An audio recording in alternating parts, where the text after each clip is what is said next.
বর্গমূলের shortcut কিছু trick দেখতে পারেন। যদি এগুলো শিখতে পারেন তাহলে যে কোনো পরীক্ষায় আপনি খুব দ্রুত অঙ্কগুলো করতে পারবেন। দেখেন, এখানে আছে 144, এখানে আছে 169, এখানে আছে 225। আপনি 144-এর পারেন, কারণ 12 স্কোয়ার 144। আপনি বলতে পারবেন 12টা সহজ। এখানে আছে 169, আপনি বলতে পারেন এটা 13, তাই পারেন। 576 এটা কিন্তু আপনি পারবেন না। এবং 225-এর বর্গমূল কত আপনারা জানা নেই, তাহলে আপনি কিভাবে খুব সহজে করবেন? মাত্র 2 থেকে 3 মিনিটের মধ্যে আপনি যদি ভিডিওটি ভালো দেখেন, যত বড় বর্গমূলে হোক না কেন আপনি খুব দ্রুত সময়ে করতে পারবেন। এখানে সর্বশেষ কত আছে? 4 আছে। লক্ষ্য করুন, কার বর্গ করলে 4 পাওয়া যায়? 2-এর বর্গ করলে 4 পাওয়া যায়। তো আপনি লিখবেন 2-এর বর্গ করলে 4 পাওয়া যায়। এবার আপনার কাজ কি? 10 থেকে 2 বাদ দিলে কত থাকে? 8 থাকে। আপনি লিখবেন 8। এই 2 সংখ্যা আপনি কেটে দিবেন। এরপরে কত আছে? 1 আছে। আপনি কি করবেন? 1-এর কাছাকাছি বর্গমূল কত আছে? 1 আছে। 1-এর বর্গ করলে 1 পাওয়া যায়, তার মানে আপনি 1 লিখবেন। এখন 1-এর সাথে 2 হবে নাকি 8 হবে আপনি জানেন না। কি করবেন? প্রথমে আপনি এখানে 1 লিখবেন।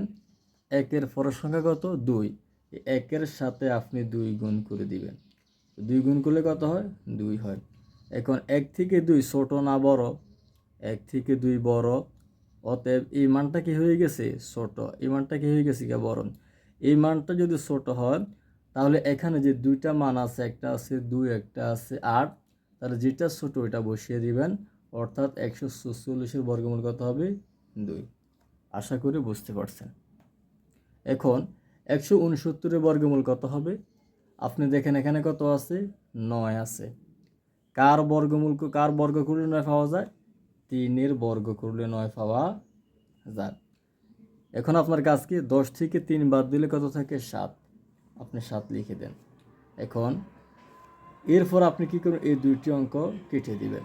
এখন এরপরে যে সংখ্যাটা আছে 1 আছে, এর কাছাকাছি বর্গমূল কত আছে? 1। আমরা জানি 1-এর বর্গমূল করলে 1 পাওয়া যায়, 1।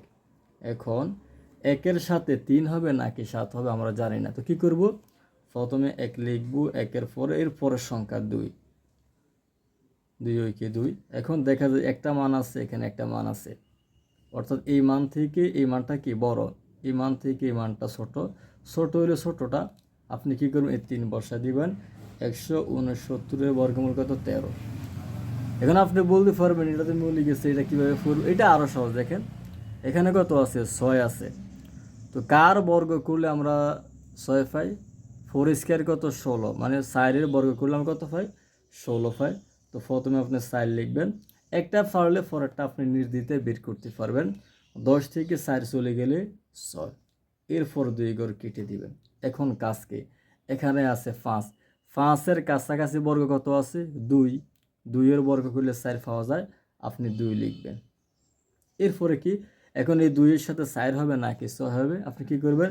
প্রথমে এই 2টাকে লিখবেন। এই 2-এর পরের সংখ্যা কত? 3। গুণ করে দেন। 3। 3 গুণে কত হয়েছে? 6। এখন 2 থেকে 6 বড় না ছোট? বড়। যদি ছোট হয় ছোটটা, তাহলে কি করবেন? এই 4, তাহলে 576-এর বর্গমূল কত হচ্ছে? 24। এবার এই 3টি অঙ্ক যদি আপনারা বুঝে থাকেন তাহলে এই অঙ্কটি আপনারা করে দেখাবেন।